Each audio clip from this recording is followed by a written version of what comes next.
The focus still is to find the best talent. That is the very clear result of the first large HR and talent expo or fair that we just recently had in Stuttgart in Germany. There are three main fairs for that during the year. One is in Hamburg in the north, one is in Stuttgart in the south, and the largest one, the European's largest one, is in Cologne, which always happens in September. And the goal for this year, it seems to be very clear, how to find the best talent. And unfortunately, I was let's say reasonably shocked to see how many companies still handle that in a way where you say it is less than ideal, to say the least.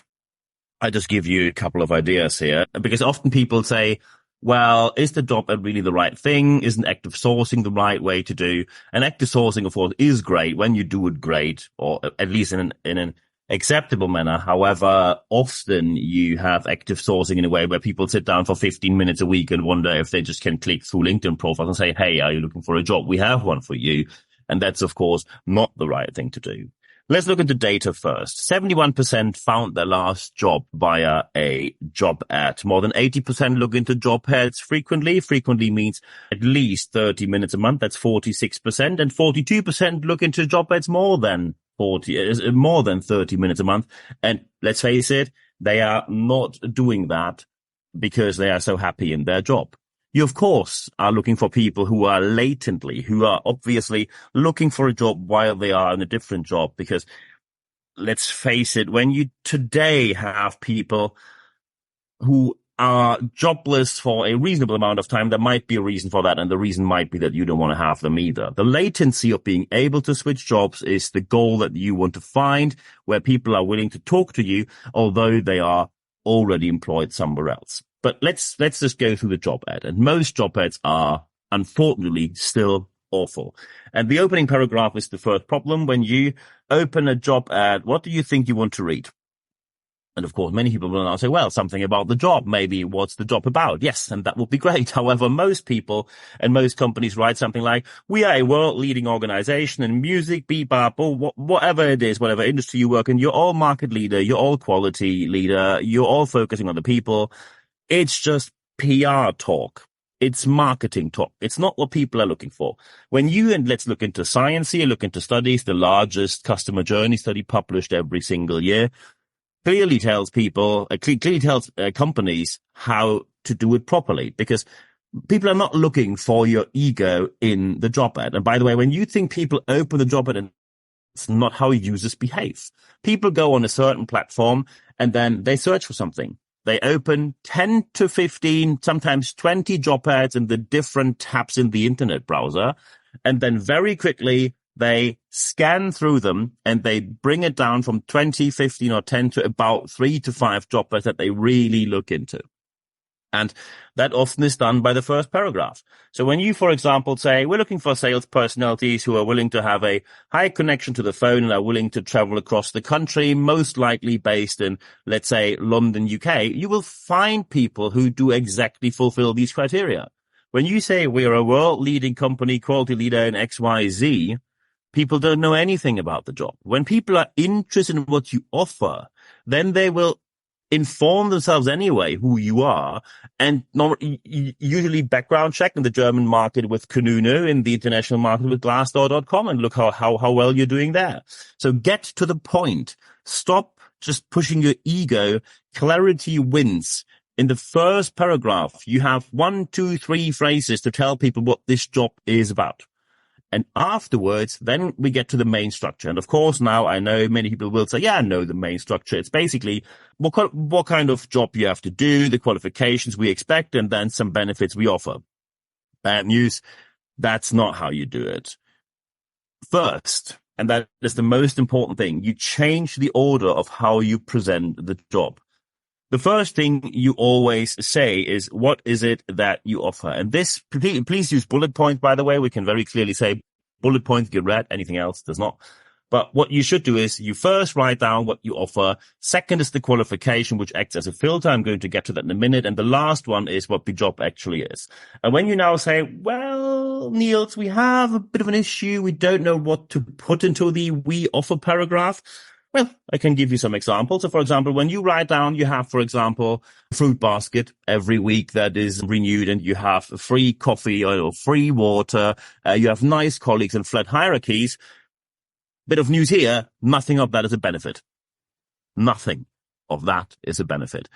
What you need to use to find out if it is a real benefit is the so-called reversal mechanism. Reverse mechanism. When you reverse what you offer, you can find out if it's a real benefit, and I'm going to explain this technique to you right now. Let's say you offer free membership for the gym, maybe a very good gym. So free membership for the gym, free gym membership. If you reverse that, people would read there's no gym membership, and that's a pity.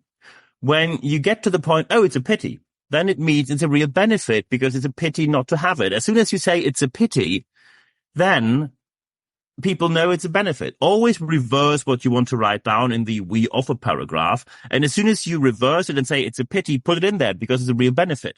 When you, for example, say we have free water and you reverse that, it means you charge for water or you have no free water. That's not a pity. That's an embarrassment. And when you come to the conclusion it's an embarrassment, that means not a benefit. Don't put it in there. Free coffee can be expected. Free water can be expected. This is an investment in the pennies, in the cents. So when you, for example, say flat hierarchies and you're a larger company, no one is going to believe that anyway. When you're a small company, of course you have flat hierarchies because nothing else is possible. Where should the hierarchy come from?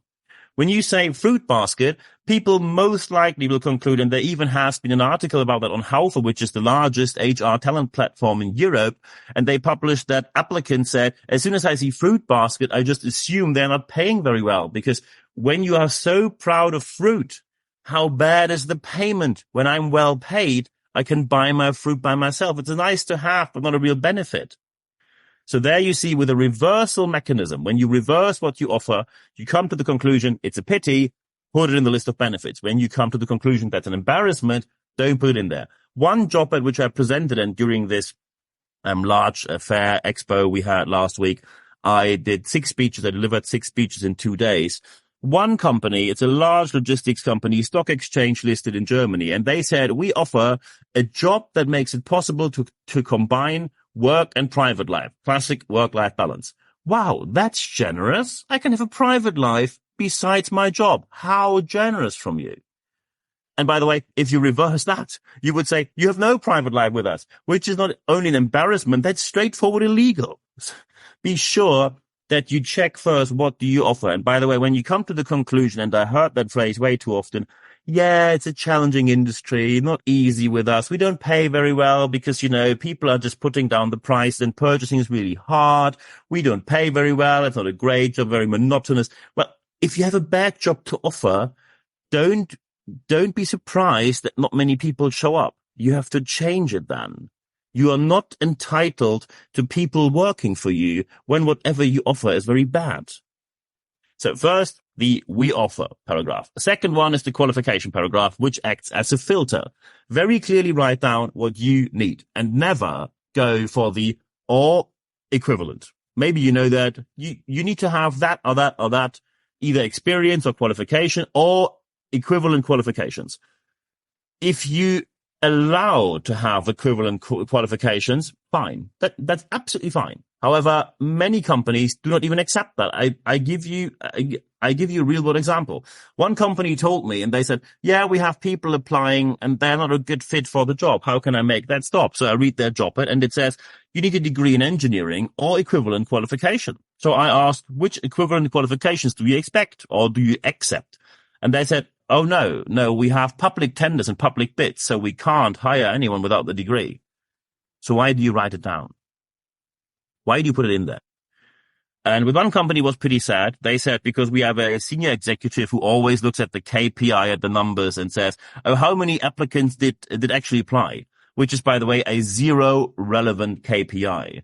The relevant KPI is how many applicants that fitted to the job ad actually applied for the job. That is the KPI you need to look at. This equivalent qualification thing is only applied when you really allow that to happen. So, for example, when you say, we are looking for an international project manager with a Prince 2 qualification and actual certification, when you now say, what what is this Prince 2? I have no idea what that is. This is exactly the effect we want to have. When you don't know what it is, we don't want you to apply. The qualification bit is the filter we need to apply.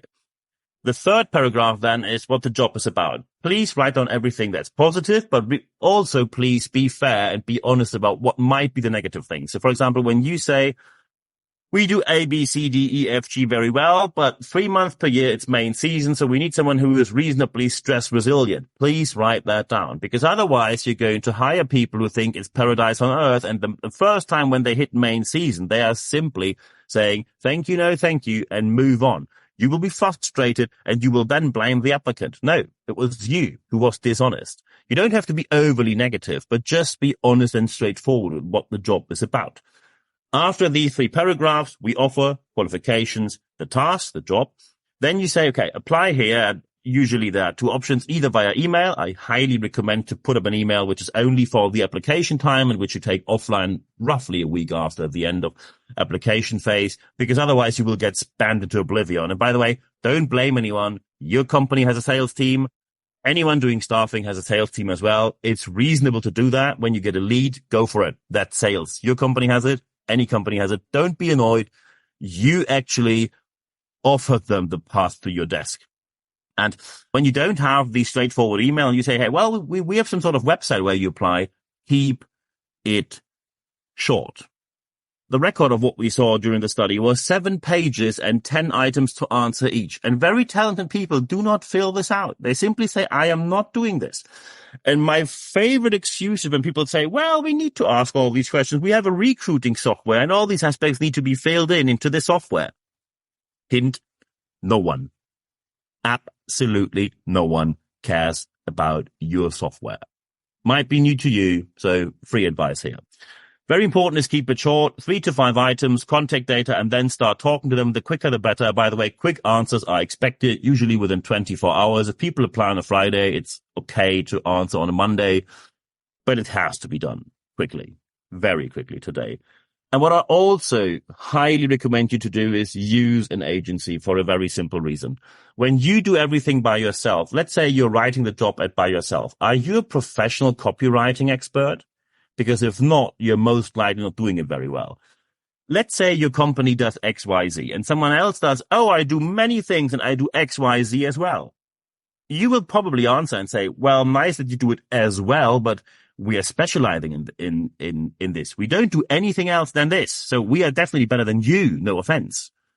And I am very surprised how many companies don't use job agencies, and they also have the wrong perception that it's too expensive for them. When you are a small or mid-sized company, you definitely save money using an agency, and the reason is very obvious. The largest job agencies buy roughly 100 to 150,000 job ads in advance a year before. So they get about 50 to 60% discount, and they pass this discount on towards you. Of course, they add a little profit margin, but you're still way, way better off than just going to these websites for job ads directly. I know this is not a popular opinion for these websites, but using agency actually makes you save money and you get better quality in return. When you are a larger company and you have very special demands, you might end up with paying the same price or a tiny bit more. But looking from a scientific point of view, there is no reason to approach job sites directly. You have to manage it all by yourself.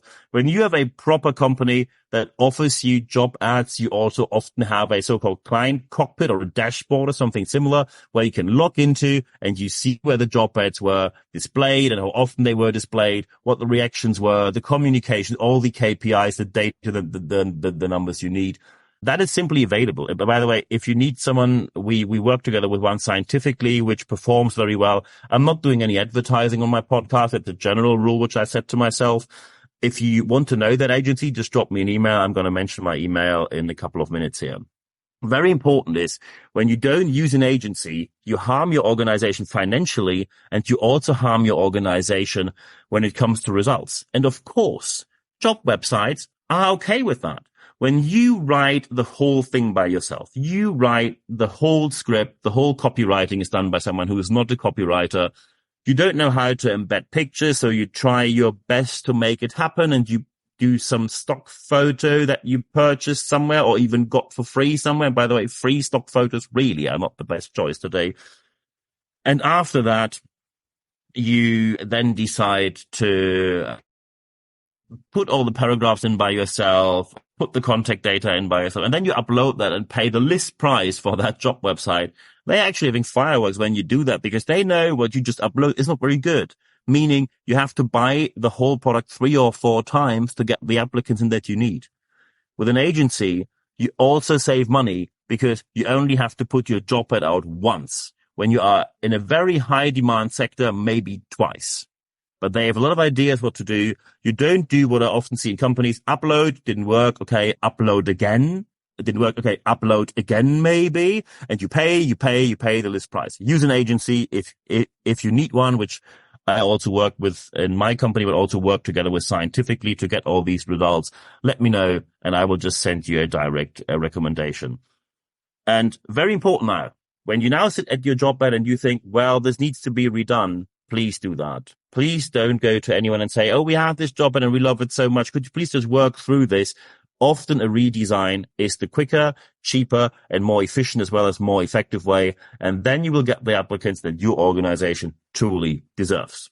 And when you now say, whoa, that is quite something, and I have a bunch of questions here, very happy to chat with you, very happy to answer your questions. In the show notes of this podcast, you find my email address, nb@nb-networks.com. You also find my LinkedIn down there. Feel free to connect and text me there. Also looking forward to feedback, anything. If you need something very specific where you say, hey, we need consultancy, training, coaching, speaking, something on that during our event, very happy to do that as well. So just contact me anytime. Doesn't cost you a penny, and then we take it from there. The second aspect, which I always highly recommend, is we have live sessions where you can interact with me live and in color, as we say. When you go to expert.nb-networks.com, just put your email address in there, and then you receive only 1 email per week. It's 100% content, ad-free guarantee. In that email is the access to the Q&A sessions, the live session that we have. We have 1 session every month. And as soon as you want to know how can I access it, in this email, you get the access with a direct link. You don't need to put in any additional data. There's no charge for our listeners here and our readers of the leadership letter. So thank you very much for giving me your trust there, and see you in a live session. It's available in the English and German language, so feel free to bring your colleagues as well. And the third aspect, and that's the most important one, apply what you heard in this podcast, because only when you apply what you heard, you will get the benefits and, of course, the improvement in your organization that you obviously want to have. I wish you all the best doing so. And until then, there's only one thing left for me to say. Feel free to contact me 24/7 if you need any help. And for this week, thank you very much for your time.